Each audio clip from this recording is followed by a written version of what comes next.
તાપી જિલ્લાના સોનગઢમાં સોનમ વાંગચુક અને કોકરોચ જનતા પાર્ટીના સમર્થનમાં આદિવાસી સમાજ મેદાને દિલ્હી જંતર મંતરના આંદોલનની જ્વાળા ગુજરાત સુધી પહોંચી. દિલ્હીની ઐતિહાસિક જંતર મંતર ખાતે પોતાની પડતર માંગણીઓ અને ન્યાય માટે અનશન પર બેઠેલા સોનમ વાંગચુક અને કોકરોચ જનતા પાર્ટીના સમર્થનમાં સમગ્ર દેશમાં અવાજ ઉઠી રહ્યો છે. ત્યારે ગુજરાતના તાપી જિલ્લાના સોનગઢ પણ આ આંદોલનનું મુખ્ય કેન્દ્ર બન્યું છે. જંતર મંતર ખાતે ચાલી રહેલા આમરણ, ઉપવાસ અને ધરણા પ્રદર્શનને સોનગઢના આદિવાસી સમાજ દ્વારા વ્યાપક અને મજબૂત સમર્થન આપવામાં આવી રહ્યું છે. આ આંદોલનના ભાગરૂપે સોનગઢના ઐતિહાસિક બિરસા મુંડા ચોક ખાતે એક વિશાળ પ્રતીક ધરણા કાર્યક્રમનું આયોજન કરવામાં આવ્યું હતું. આ પ્રદર્શનની ખાસિયત એ રહી છે કે તેમાં કોઈ એક વર્ગ નહીં, પરંતુ સમગ્ર આદિવાસી સમાજ એકતાના તાંતણે બંધાયેલો જોવા મળ્યો હતો. આ સમર્થનમાં માત્ર યુવાનો કે વડીલો જ નહીં, પરંતુ નાના નાના બાળકો પણ પ્લે કાર્ડ્સ સાથે જોડાયેલા જોવા મળ્યા હતા, જે દર્શાવે છે કે આ લડત ભવિષ્યની પેઢીના અસ્તિત્વ સાથે જોડાયેલી છે. વર્તમાન પરિસ્થિતિ એટલી ગંભીર બની ચૂકી છે કે લોકો પોતાની જ્ઞાતિ, ધર્મ કે રાજકીય વિચારધારાને બાજુ પર મૂકીને અન્યાય સામે એક થઈને આગળ આવી રહ્યા છે.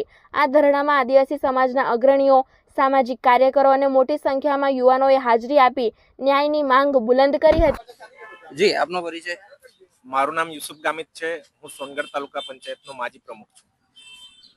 તમે માજી પ્રમુખ છો, સાથે તમે આદિવાસી સમાજના આગેવાન પણ છો. આજે જ્યારે ધરણા પર બેઠા એનું મુખ્ય કારણ શું છે?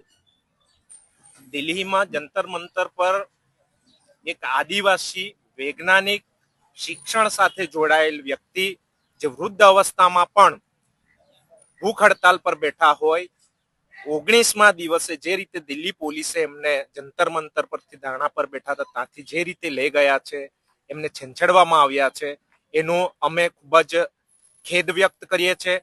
કારણ કે વૃદ્ધ અવસ્થામાં પણ જ્યારે શિક્ષણ પ્રત્યે એટલું જાગૃતતા અને નીટ જેવી પરીક્ષાના પેપર લીક થઈ જવા, 13 થી 14 વિદ્યાર્થીઓ આત્મહત્યા કરે, 80 જેટલી વખત પેપરો ફૂટી જાય, આ દેશની આખી જે શિક્ષણ વ્યવસ્થા છે એ બરબાદી તરફ આગળ વધી રહી છે. સરકાર તદ્દન નિષ્ફળ છે અને એના માટે જ્યારે એક વૈજ્ઞાનિક શિક્ષણવિદ જ્યારે આંદોલન પર બેઠો હોય ત્યારે અમે પણ એમના સમર્થનમાં આજે સોનગઢ ખાતે પ્રતિક ધરણા પર બેઠા છે.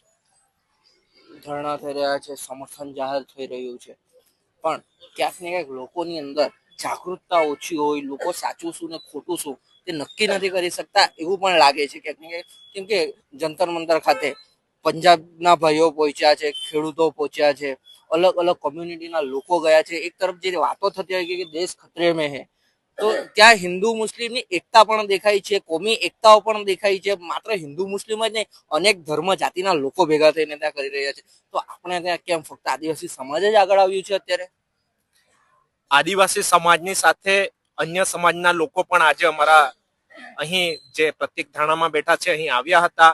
અને ખાસ કરીને શિક્ષણ અને પર્યાવરણ એ તમામ ધર્મના લોકોને લાગે છે, એ દરેક લોકોને લાગે છે. કારણ કે જો શિક્ષણ અને પર્યાવરણ નહીં રહેશે તો આ દેશની જે પ્રગતિ છે એ પણ સ્થગિત થઈ જશે.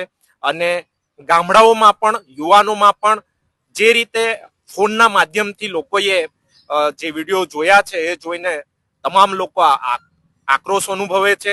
કારણ કે જ્યારે આ દેશમાં એક વૈજ્ઞાનિક આંદોલન કરતો હોય, અમરણાંત ઉપવાસ પર બેઠો હોય, ત્યારે સરકારે એમની સાથે ચર્ચા કરવી જોઈએ. અને શિક્ષણ પ્રત્યે તો એમણે કાયમ માટે આવા વૃદ્ધાઓની સાથે ચર્ચાઓ કરવી જોઈએ.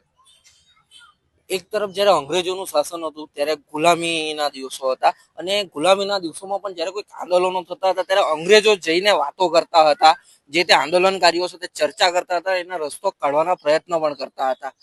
તો તે ટાઈમે જે હિટલરશાહી, તે જે શાસન હતું તેને હિટલરશાહી કહીશું કે એ શાસનને સારું કહીશું અત્યારના જો દ્રષ્ટિકોણ પ્રમાણે જોઈએ તો હાલની પરિસ્થિતિ?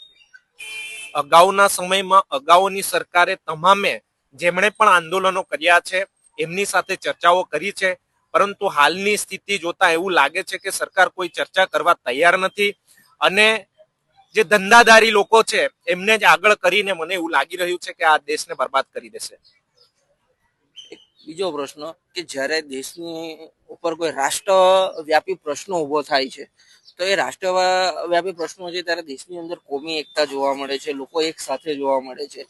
અને જ્યારે ચૂંટણીઓ છે ત્યારે આ જ લોકો મત આપીને સરકાર બનાવે છે, તો સરકાર અત્યારે કેમ તેઓને અનદેખાઈ કરે છે?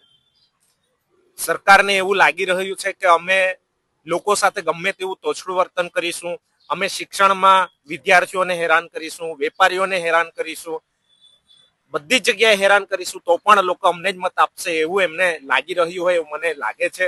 કારણ કે આજે આખા દેશમાં જ્યારે શિક્ષણને લઈને આટલો મોટો મુદ્દો હોય, લાખો વિદ્યાર્થીઓ રસ્તા પર હોય, ત્યારે બધા જ લોકોએ આ મુદ્દે બધા જ પક્ષાપક્ષી છોડીને જે સાચું છે એ બધાને જ દેખાય છે તો એની તરફ બધાએ આગળ વધવું જોઈએ. જ્યારે અંગ્રેજોના કાળની અંદર ગુલામી દેશે સહન કરી હતી તે સમયે શહીદ ભગતસિંહે એક નારો આપ્યો હતો કે આંધળી અને ગુંગી બહેરી સરકારને જગાવવા માટે ધમાકાની જરૂર છે.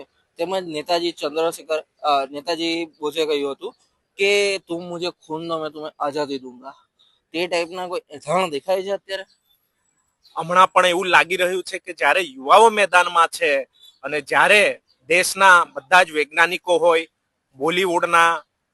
બોલીવુડના હસ્તીઓ હોય, બધી જ જ્યારે સમર્થન જાહેર કરે છે ત્યારે આ આંદોલન ગામડે ગામડે પહોંચી ગયું છે અને મને લાગી રહ્યું છે કે દેશ પરિવર્તનની દિશામાં આગળ વધી રહ્યો છે. જી, અંતિમ પ્રશ્ન કે જો આ અમર્યાદિત ધરણા કે આંદોલન ચાલી રહ્યું છે તે જો ચોક્કસ મુદતમાં કે ટૂંક સમયમાં ના સમેટાય તો આગળની રણનીતિ શું રહેશે તાપી જિલ્લાના આદિવાસી સમાજની? આદિવાસી સમાજના જે આગેવાનો છે બધા ભેગા મળીને આવનાર દિવસોમાં આ આંદોલનને કેવી રીતે આગળ વધાવવું, અને જે ખાસ શિક્ષણનો મુદ્દો છે તો શિક્ષણના મુદ્દે તો તમામ ધર્મના લોકોને શિક્ષણનો મુદ્દો લાગે જ છે, અને જો શિક્ષણ જ પડી ભાંગશે, જો આવી રીતે પેપર લીક જ થતા રહેશે તો પછી આ સરકાર અને શિક્ષણ પર યુવાનોનો ભરોસો ઉઠી જશે.